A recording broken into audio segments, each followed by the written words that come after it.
Let's see game number 2. At the end, things were sorted out and we can continue with this series as we head into the smart picks and bans. Let's see game number 2.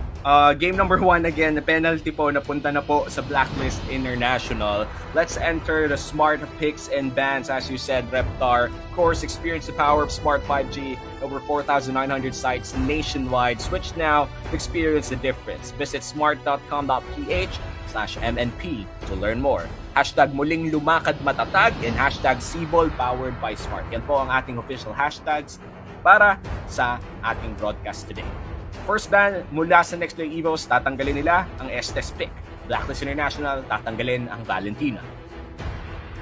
Yeah, and Valentina was one of the heroes that I mentioned earlier na pwede tanggalin ng either squad, more onto the side of, either of them can actually just take out the Valentina. So, if anyone's going to be taking out the Selena, it might be Blacklist International and Nxpe. They might consider taking out something like the Pakito, but mukhang magiging option din naman yun para sa kanila kung gusto nila piliin yun. Pero tatanggalin nila ang Rafaela muna. So, mukhang magiging focus dito ng Nxpe ay ang mga heroes ni Mom Shoes, ni VYs, taking out the SS and taking out the Rafael. The Rafaela, one of the signature picks of the Queen himself. Alam naman natin na these are the picks na talagang sikat na sikat si Mom Shoes. And another pick for that is Matilda. Pero feeling ko they would choose that as their poison. Kumbaga, ito na yung ihahayaan na lang nila na ma-open. I feel like this was something na ginawa din against Blacklist International yesterday na ninakaw yung Matilda after banning Estes and Rafaela. But they forced out a Lolita pick na naging effective din naman para kay Venus o kay John Mar Avila Luna. Well, let's see kung ano ang magiging third ban ng Blacklist International dito. They also removed the Glue, one of the best side laners right now in the current meta. I feel like we are still waiting for their third ban. And actually, in Nxpe Evos, tatanggalin nila ang Bathilda. Ibig sabihin nito, hack a queen ang kanilang strategy for the banning phase. Oh, Matilda. So, all three main heroes that we know Mom Shoes to have, tinanggal. Now, we were in this scenario yesterday na nakita natin. John Marvel Luna does have the Lolita as an option. Pero sigurado ako na Nxpe Evos, tinitignan din nila yon. So, in terms of their drafting, mag-iingat sila sa mga pwede nila piliin na kung magre-range sila, they really have to be smart with the pick kasi of course, if it is gonna be a Lolita pick later on for Blacklist International, Guardian's Bulwark can block a lot of that. Eve gets taken out. So, with the Glue and the Eve ban, Blacklist, of course, respecting what Glue can do to their compositions and what they want to achieve. Their loss to Red Esports yesterday came on the back of a lineup that had Glue and, well, of course, Ruby in it. So I won't be surprised kung mamaya Nxpe Evos baka tignan nila piliin yung Ruby. Still one of the top pick heroes that we have here in the 2022 national team selection phase number 2. And another thing that I'm also looking out for here is if we're gonna be seeing Selena get picked up by Nxpe, they can pick it up early. But as Blacklist International, again, they have the Lolita open that Abyssal Arrow can get blocked. Yep, and Sicilian I feel like is one of the big picks for Nxpe Evos yesterday, especially in the hands of Yeli Hayes or kay Bataanon, kay Jeniel Pilapil Bataan, of course. Lolita ang magiging first pick ng Nxpe Evos, and this is a very Haka Venus, no? They didn't stop at 2. Kumbaga, Estes, binanang Rafaela.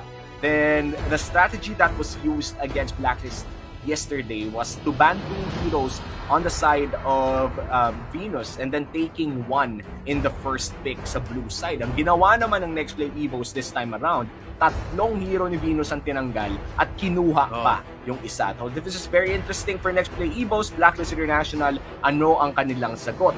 Ilalagay nila ang Clint sa gold lane at Pakito na nabanggit mo kanina, Renmar, na 100% win rate yesterday. Still undefeated. Lee Howard Gonzalez and Cal Dominic Soto will be getting their hands on heroes that they played yesterday. Gold lane, Owl. Makuha niya ang Clint, Pakito. Mapupunta sa kamay dito ni Dominic. On the sides of Nxpe Evos, might want to pick their mid laners now. Or they can actually pick up the Barretts if they want to, but they go ahead and pick up the 1-1. Comfort picks here. Especially dito para kay Marius Tan on for the 1-1. Donut in the gold lane had a win with the 1-1 and a really good game at that. Yeah, and I think one of the, well, not the few, ang pinaka-meta na ngayon ng 1-1 is running the Inspire, especially with the changes on Inspire, feel like 2 patches ago. And it is really something good for the 1-1, especially with her dependence on attack speed. So, makita na naman natin yan most likely in this game number 2. Cho will be the third pick for Nxpe Evos here. Not quite sure if this Cho will be going to the position 5 because meron na tayong Lolita eh. So, most likely, it is either going to be a goal. Oh, you know what? This is an XP lane Cho.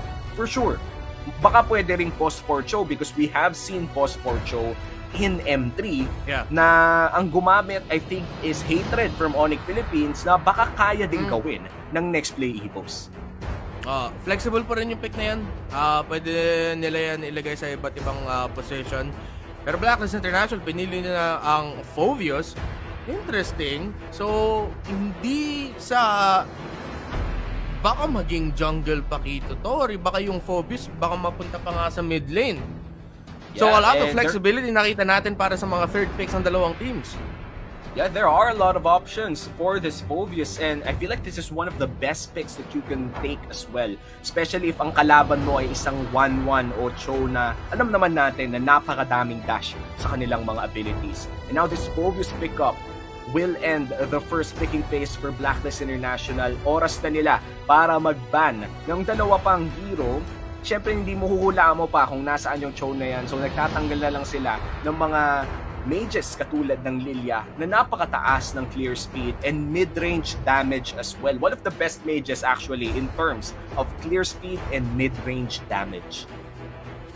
Kaja, tinanggal dito ng Nxpe Evos. Iniisip din nila yung posibilidad na baka maging position 5 or roaming Kaja ang piliin ng Blacklist International. Of course, maging problema yan for the likes of the Cho. Kung gusto niya mag-entry, baka biglang in the attempt of trying to get a knock-up, trying to get a pick-off with the Way of the Dragon, baka mahatak lang ng Kaja. So, good bans actually for both sides para sa fourth bans nila. The Lily ban also for Blacklist International making a lot of sense. Magiging malaking problema yan para sa Pakito, para sa Phoveus, the wave clear, and of course the burst damage kung gusto nila lumapit in melee range. And also respecting the Sicilian na pinakita ng Nxpe Evos kahapon. Ang ganda ng laro ng Nxpe with that Sicilian. So they are respecting that. So nakita natin yung familiarity ng dalawang teams na to. Kilalang nila isa't isa. At mukhang pinanood nila ang mga laban nila kahapon. Yeah, I mean, VOD reviews are a big part of preparations for matches today. And alam naman natin that Sicilian, tumutu shots ng glue, men. Kumbaga, glue na nga, tinutu shots pa. With the Bat's impact, of course. That's proper positioning coming in from Yeli Hayes. One of the best Sicilians, actually, that we watched yesterday. So, Nxpe Evos definitely have that Sicilian in their tools to actually win games. You mentioned the Ruby earlier, Renmar. Ruby, isa sa mga talagang frontliners na napakalupit mag-set. One person that I remember yesterday was Joy Boy against Blacklist International. I think Blacklist International, Joy Boy setting up with that Ruby in their one win against Blacklist yesterday as well. I think it's looking like magiging Pakito jungle. Lalo rin dito ng Blacklist International, Roamer yung huling pick nila, and Nxpe Evos really putting the pressure on all the possible picks na pwede nila ilagay either in the position 5 or in the position 4. Look at those bans, Ruby, Estes, Rafa, Matilda, Kaja. Kinuha din nilang Lolita and Cho. Great drafting so far by Nxpe Evos. Siguro iniisip nila, para ano lang, kukunin pa ba natin yung Hylos? Lalagay pa natin yung Hylos sa jungle? Masusupresa ba tayo? No. They also take out the Angela and Uranus gets picked up here by Nxpe. So it's looking like, iisip ko na lang dito, sino magiging jungle ng Nxpe Evos? Will it be a Cho jungle?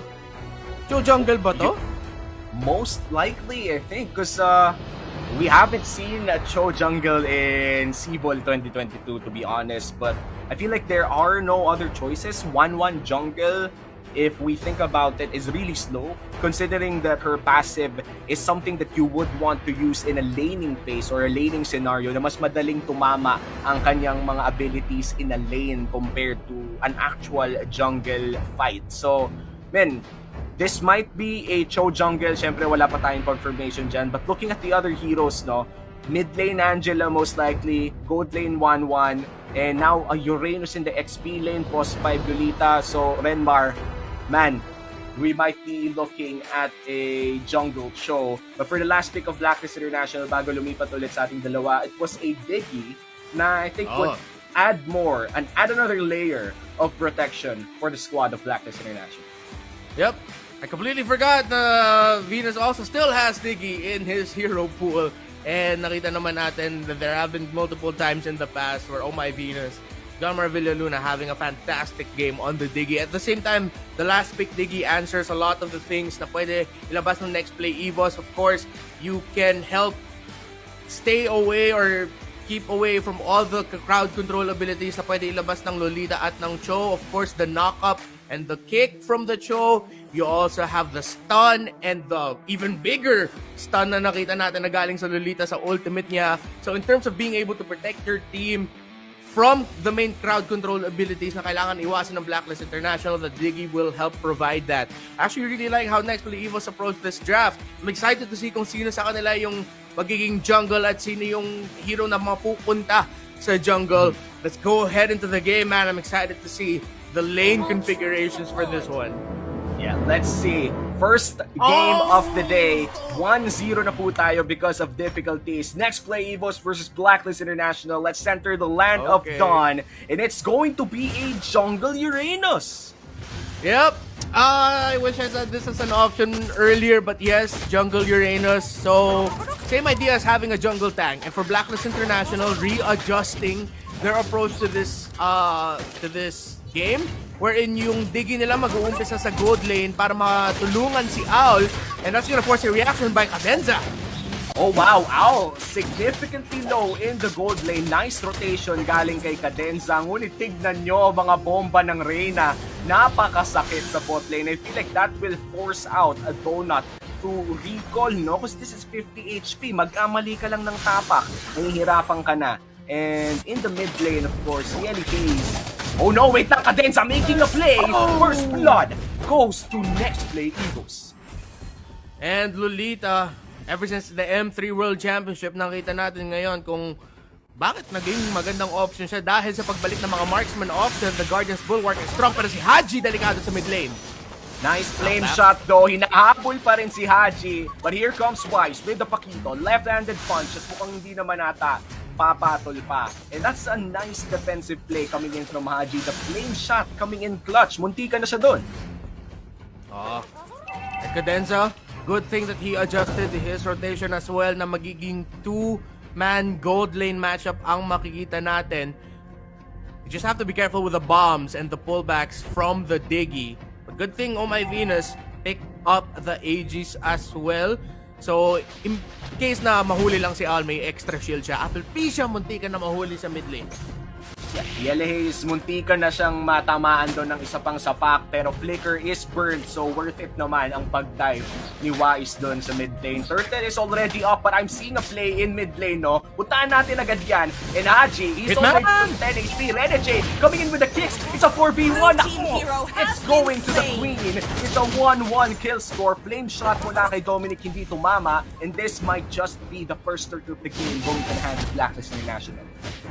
Slight movement, readjustment by Haji. Muntika na siya ma-pick off ni Renegade de Villa Bacarse. We know him as the Hitman, playing right now for Nxpe. Could have been a really great pick off, but it was a great sidestep by Haji. Salik Imam para maiwasan ang sipa ni Joe. Yeah. And you know, yung ganong klaseng play, risky talaga yon. Pero alam naman natin that Renegade loves those risky plays. Kaso nga lang, pag hindi gumana ganon, nare-reward ang kalaban, and Turtle goes to the hands of Blacklist International. Ang ating gold score ay 600 or 800 pa lang naman lamang ang Blacklist International. So kaya pa naman bumawi ng Nxpe dito. But in terms of power spike, Renmar, ano ba ang kailangan nating abangan? Dahil mukhang ang main carry dito ng next play EVOS ay si Donut on this 1-1. Yeah, Donut and Renegade, titignan natin. And of course, the timing of Apple Peach's Heart Guard kung saan siya sa Sanib. Ureshi on that Uranus, of course, will be a difficult target to retry against. Pero Haji at Wise sa mid lane, huling-huli ang Angela. Men, yung Angela, dahil nga na-burn yung flicker kanina, they're keeping the pressure up and tuloy-tuloy talaga ang pagpasok ni Wise sa mid lane. Ang hirap iwasan ng mga ganong klaseng ability, especially if you're looking at a Haji Kagura na talaga namang aggressive kung aggressive, pero kaya din naman maging disiplinado. Short 1v1 here in the top side. Feeling ko mahirapan si Renjay dito Bottom makipag-trade lane? dahil full views yung kalaban. Oo. Bottom lane rotation, 4-man by Blacklist. Oh no, Cadenza, 3 ports on his HP. Now Donut, may ulti pa naman pero mukhang titigilan niya muna ang pagiging agresibo against his lane matchup. And now Wise is actually trying to jungle inside the enemy jungle. And I feel like ito yung kalamangan na pakito bilang an S-tier jungler. Renegade sa 2v1. May kakaroon niya ba ng hard cards? Nako, bumagsak na naman ang hitman. 0-2-0. Now si Ureshi, half HP. Makakapag-regen ng konti dito. 4 people. To make that 5 people from Blacklist International rotating mid lane to top lane para sa Turtle. Ureshi, bang ma-retry niyo to? Tingnan natin, retry battle. Pero nakuha pa rin ni Wise. Del Rosario and Imam working together to take down Barcarce in the mid lane. Pero si Cadenza, delikado. Nako, Cadenza, 50 HP, pero mukhang mata-turnaround play ata ni Donut. Nagahanap siya dito ng crossbow of Tang. Here comes the Heart Guard. No reset just yet. Puno na naman kanyang HP dahil sa love of waves at walang makakakuha ng kill sa labanan na yun. Si Donut may corrosion scythe na siya, pero para maramdaman pa talaga natin ang damage ng 1-1, kailangan pa niya ng mga items. Owl and Donut, with the assistance of their position 5 roamers, nakapag-farm silang dalawa, pero 3-man rotation para sa Blacklist! Oh no! Look at the damage coming in from Haji, pero boy, ba't naman si Donut, si Cadenza na lang ang natitira. 50 HP on Cadenza at makakapag-flicker pa nga. Here comes Wise with the kill, with the jabs. That's a double kill for Wise. No, a triple kill pa nga. Plus, the orange buff na mananakaw din niya. Blacklist International clearly ahead in the early. Blue team hero has been slain. Cadenza, feeling ko si Donut sobrang saya dun kanina. Kasi si Cadenza napablock niya yung flame shot ni Haji gamit ang Guardian's Bulwark, pero hindi nakita ng next play EVOS na sa likod na pala nila si Wise on to Pakito 401. And mind you, if you are a new viewer of Mlbb Esports, Wise, Danry James Del Rosario, Pakito, we don't see him play the Pakito often. So this is a unique experience that we're seeing. Minsan lang talaga. And right now, 401 dito, si Wise. Napakagaling talaga ni Wise, so si Mr. Del Rosario na gumagamit ng mga hero na mahilig malapak. We know him for his Aldous, pero nananapak din naman si Pakito. 3 people up top side for the side of Blacklist International. Nakapag-trade naman ang turret sa baba si Donut, pero Renegade taking a lot of damage. Hindi pa maka-clear ng minions kahit papano. This is, I think, another turret going to the hands of Blacklist International. The turtle is already up. Here comes Dominic. They're going for Donut. Crossbow of Tang Regen. Kanyang overturn hindi tumama. Ba't ka the damage with the combo coming in from Wise. Stun ay tumama pero babagsak na rin si Donut. It's still a 4v3 situation. Dominic still alive pero mukhang sasabog na nga. Apple Pisha, very low HP. Hihilahin pabalik. And Diggy, traps will only hit Cadenza. Ureshi ang tatangke. And that is a trade 1 by Blacklist International. A 2-for-1 possible turtle as well for Blacklist. Para makatawid sa late game, kailangan hindi mamatay na next play EVOS, well obviously, pero kailangan din nila mag-build ng mga defensive items kasi sobrang sakit ng burst damage ng Blacklist International. Across the board, they have burst damage. The Pakito, the Phobies pag nagde-demonic force na siya, Haji's Kagura, and of course, Owl na nakabuo na siya ng Blade of Despair. Masasakit pa ang damage ng Blacklist International. Next play EVOS, Kailangan lang nila kumapit at makabuild ng items Here nila. comes the demonic force, Ano kalaban? Donut. Mahihirapang tumakas dito. Look at the damage. Baka pag-reset pa ng no. Denied by Dominic. And now, nag-split push na lang si Ready J, pero 5v3 yung labanan dito. Apple Fisha with a heart guard. Boy, pa rin si Ureshi. Makakapag-region niya sa ilalim ng Torre. That's one kill. Go to the hands of Nxpe Evos at kailangan na mag-back ng Blacklist International. Nxpe Wait lang, hindi pa pala tapos. They're going into the tapos. screen. Si Diggy, hinahanap. Look at the damage coming in from Owl. Owl. Naghahanap pa ng isa, si Ureshi. Kailangan na mag-back. And that is one turret going to the hands of Nxpe Evos. Hindi na bagsagan ng inhibitor turret Blacklist International with a great Good effort by Lagronio and Bataanon na muntikan na sila makuha ng double kill pero sakto sa pagbaba ni Apple Fisha from the hard guard. Ready si Al magbato ng quick draw. Muntikan na nga mabato doon si Del Rosario o si Villa Luna but the Aegis just in time. Clutch Aegis and of course Owl with the quick draw. And looking at the goal score, no, medyo may malaki na ang kalamangan ng Blacklist International pero wala pa namang nababasag na inhibitor turret. Then Rosario mukhang mga agaw muna ng orange buck. At sumabog sa kamao. Si Cadenza na ata ang sunod. Dominic looking for another kill. Flame shot. Block by Apple Fisha. Nice play galing kay Kapitan Yeli Hayes at mid lane na ang call ng Blacklist International. Naghahanap sila ng pwede nang tapusin nga ba pero dalawa lang ang kanilang minions.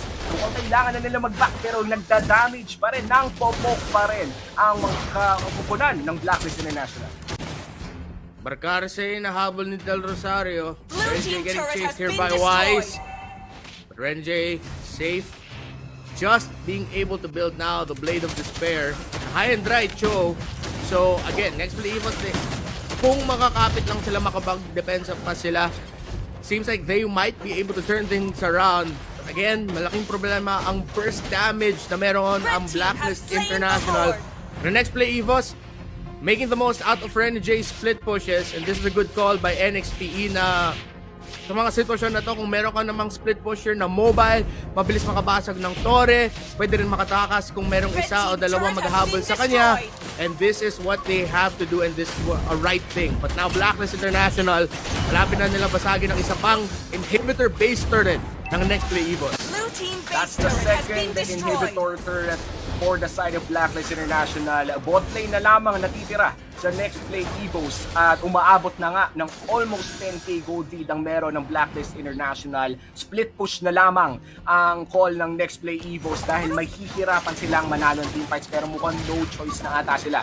With the Lord marching down mid lane. This might be the GG push call. Coming in from Blacklist International. Here comes Cadenza with a play. Walang matatamaan sa kanyang Luminous Blast. Hachi going in. Patay na agad si Ace Dominic doon sa backside. Donut bumagsak sa loob ng base. That's a double kill para kay Dominic. Lord ay buhay pa rin. Dalawa na lamang natitira. Si Renny Jane na lang ang natitira para mag-defend. Habulin pa rin ni Dominic habang ang Lord ang humahampas sa base. Game number 2 ay mapupunta sa Blacklist International. That is now a 2-0 lead for Blacklist International. A unique lineup by Nxpe Evos. Again,